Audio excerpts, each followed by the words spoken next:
दिन था 29 अगस्त 2019 और जगह थी देहरादून की नेहरू कॉलोनी, जहां रात के समय घर में घुसकर एक दंपत्ति पर हमला किया गया, जिसमें गोली लगने से पत्नी की मौत हो गई और पति जख्मी हो गया। अब पुलिस ने हत्यारे की तलाश शुरू की। करीब एक सप्ताह की इन्वेस्टिगेशन के बाद देहरादून पुलिस राजस्थान के फतेहपुर पहुंची। यहां आकर पता चला कि जिस हत्यारे की उन्हें तलाश थी, उसकी लाश 6 नवंबर 2018 को हाईवे पर मिली थी, यानी कि देहरादून में महिला के मर्डर से 10 महीने पहले ही वो आदमी मर चुका था। नमस्कार, मेरा नाम है कृष्णा अवतार दत्त और आप देख रहे हैं दैनिक रेडियो पर क्राइम रिपोर्ट्स। आज जो मैं आपको कहानी सुनाने जा रहा हूं, ये एक मर्डर मिस्ट्री है, जिसको सुलझाते सुलझाते खुद 2 राज्यों की पुलिस ही उलझ गई। दरअसल 6 नवंबर 2018 को सीकर जिले के फतेहपुर में एक युवक का शव मिला। इलाके के आसपास गांव में NH 52 के पास झाड़ियों में पड़ा था। लोगों ने गांव के सरपंच महेश कुमार को सूचना दी और महेश कुमार ने पुलिस को फोन किया। अब सूचना पर फतेहपुर सदर थाना पुलिस मौके पर पहुंची। पुलिस ने डॉग स्क्वाड, FSL व मोबाइल टीम को कॉल किया। तीनों टीमें सीकर से फतेहपुर घटनास्थल पर पहुंची।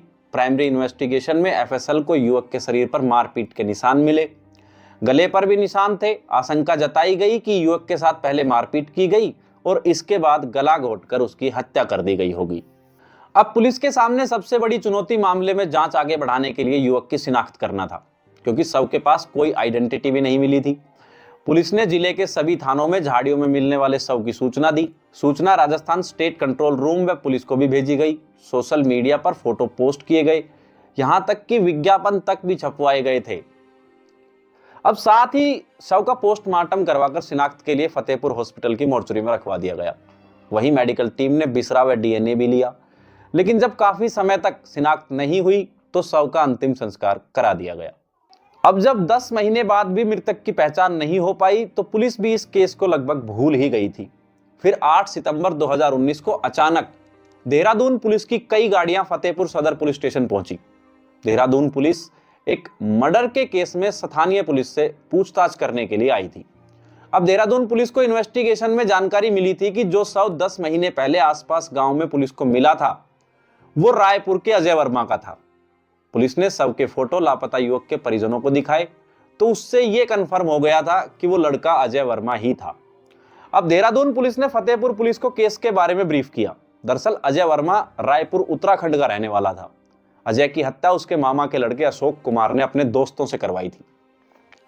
देहरादून पुलिस ने अजय के मर्डर केस में उसके ममेरे भाई अशोक सहित 4 आरोपियों रोहिला, दीपक, गौरव व परवेज को गिरफ्तार किया था।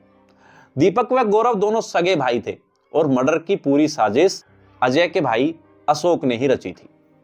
दरअसल हुआ क्या, 3 नवंबर 2018 को अशोक का जन्मदिन था। उसने प्लानिंग के अनुसार अपने दोस्तों दीपक, गौरव और परवेज को मेरठ से देहरादून बुलाया।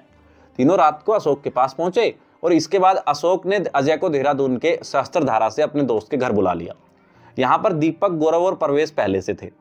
अशोक ने वहां पर उनको पार्टी देने के लिए बुलाया था। फिर अशोक ने अजय से कहा कि उसने राजस्थान में उसके लिए नौकरी का इंतजाम किया है। अशोक के खौफनाक इरादों से अनजान अजय ने उसकी बातों पर तुरंत विश्वास कर लिया। वहीं दीपक, गौरव व परवेज के साथ उसी रात राजस्थान आ गया। यहाँ फतेहपुर में तीनों ने उसका मर्डर कर दिया और शव को आसपास के गांव की झाड़ियों में फेंक दिया। अब फतेहपुर सदर पुलिस ने अजय की पोस्टमार्टम की रिपोर्ट देहरादून पुलिस को सौंप दी। इस रिपोर्ट में साफ था कि अजय की मौत एंटीमोर्टम इंजरी और गला घोंटने से हुई थी। अजय के चेहरे, पेट, पीठ और शरीर पर चोट के गहरे निशान थे। अजय को मारने से पहले अजय को एक नशीला पदार्थ भी पिलाया गया था। दरअसल अशोक ने दीपक, गौरव व परवेज को 2 मर्डर करने के लिए 2 लाख रुपए की सुपारी दी थी। पहला मर्डर अजय और दूसरा देहरादून की रहने वाली एक महिला का करना था। अशोक कुमार ने आरोपियों को महिला का मर्डर करने के लिए एक पिस्टल भी खरीद के दी थी। अब 3 नवंबर 2018 को अजय के मर्डर के बाद आरोपियों ने 20 अगस्त 2019 को उस महिला की भी हत्या कर दी। दरअसल इसी महिला की हत्या के मामले में ही इन्वेस्टिगेशन के लिए देहरादून पुलिस सीकर आई थी।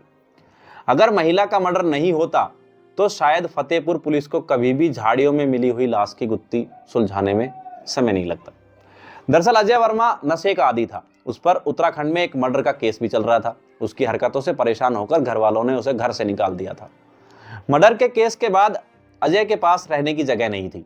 वह अशोक के घर आया जाया करता था, लेकिन अजय को यह नहीं पता था कि एक दिन उसका बुआ का लड़का ही उसका मर्डर करवा देगा। अब देहरादून पुलिस इन्वेस्टिगेशन के सिलसिले में कई बार महीनों तक फतेहपुर सदर थाना और आसपास के गांव में आती जाती रही। गांव के सरपंच महेश शर्मा के बयान भी दर्ज किए गए। पुलिस ने देहरादून से सीकर आकर मर्डर से जुड़े काफी सारे तथ्य जुटा लिए थे। वहीं देहरादून के तत्कालीन एसएसपी रहे अरुण मोहन जोशी के मुताबिक उस समय अजय का शव मर्डर करके फतेहपुर सदर थाना क्षेत्र में फेंका गया था। पोस्टमार्टम रिपोर्ट से लेकर सभी संबंधित डॉक्यूमेंट देहरादून पुलिस ने सीकर पुलिस से अपने कब्जे में ले लिए थे।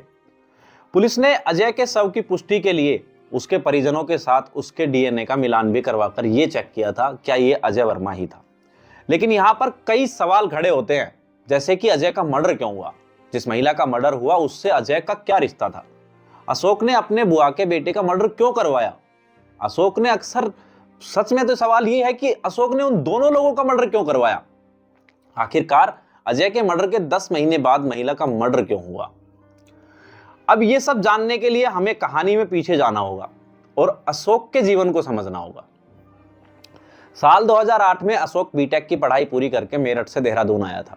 अशोक यहाँ ट्रांसपोर्ट कंपनी में काम करता था और ट्रांसपोर्ट कंपनी में काम करने वाली एक लड़की के जरिए अशोक की मुलाकात कामना रोहिला से हुई थी। कामना देहरादून में नेहरू कॉलोनी के माता मंदिर रोड पर एक ब्यूटी पार्लर चलाती थी। धीरे धीरे अशोक और कामना में दोस्ती बढ़ी और ये दोस्ती फिर प्यार में तब्दील हो गई। अब 2014 में अशोक और कामना ने कोर्ट मैरिज कर ली। कोर्ट मैरिज से दोनों के परिवार भी सहमत थे।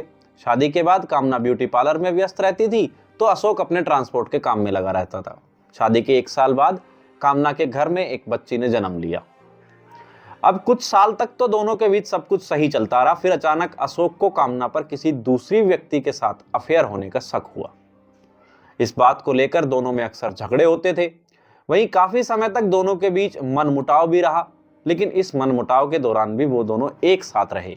मगर साथ रहने के बावजूद दोनों के बीच दूरियां कम नहीं हुई।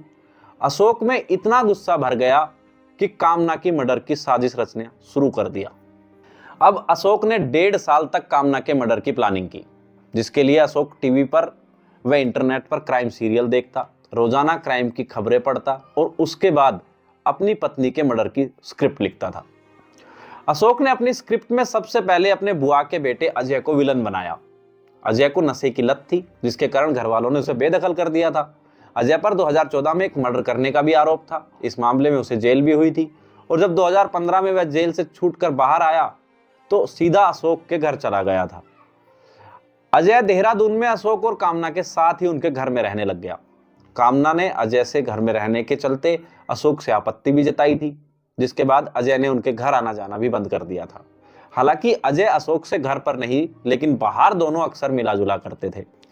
अब अशोक का प्लान था कि पहले वह अजय का मर्डर कर देगा, क्योंकि अजय को घर वालों ने पहले ही बेदखल कर रखा है तो किसी को फर्क नहीं पड़ेगा कि वह जिंदा है या मर गया। और फिर अजय के मर्डर के बाद वह कामना का मर्डर कर देगा। इसके बाद कामना के मर्डर का आरोप अजय पर लगा दिया जाएगा, जो कि पहले ही मर चुका होगा। अब अपने इस खौफनाक प्लान को अंजाम देने के लिए अशोक ने 3 नवंबर 2018 को जन्मदिन की पार्टी के बहाने से अजय को फोन करके अपने दोस्त के घर बुलाया। वहां पर दीपक, गौरव और परवेज भी पहुंचे हुए थे। पांचों ने काफी समय तक वहां पर पार्टी की। इसके बाद अशोक ने अजय से कहा कि वह राजस्थान में उसकी जॉब लगवा रहा है, जहां पर वह आसानी से अपनी जिंदगी गुजार सकता है। अशोक ने अजय को जॉब का झांसा देकर दीपक, गौरव और परवेज के साथ राजस्थान भेज दिया। रात को तीनों ने शराब पिलाकर अजय के साथ गाड़ी में मारपीट की और उसका गला दबाकर मर्डर कर दिया। इसके बाद शव को फतेहपुर इलाके के गांव में सड़क किनारे झाड़ियों में फेंक दिया और तीनों वहां से फरार हो गए। अब अजय का मर्डर करने के बाद अशोक ने उसके नाम को लोगों के बीच 10 महीने तक जिंदा रखा।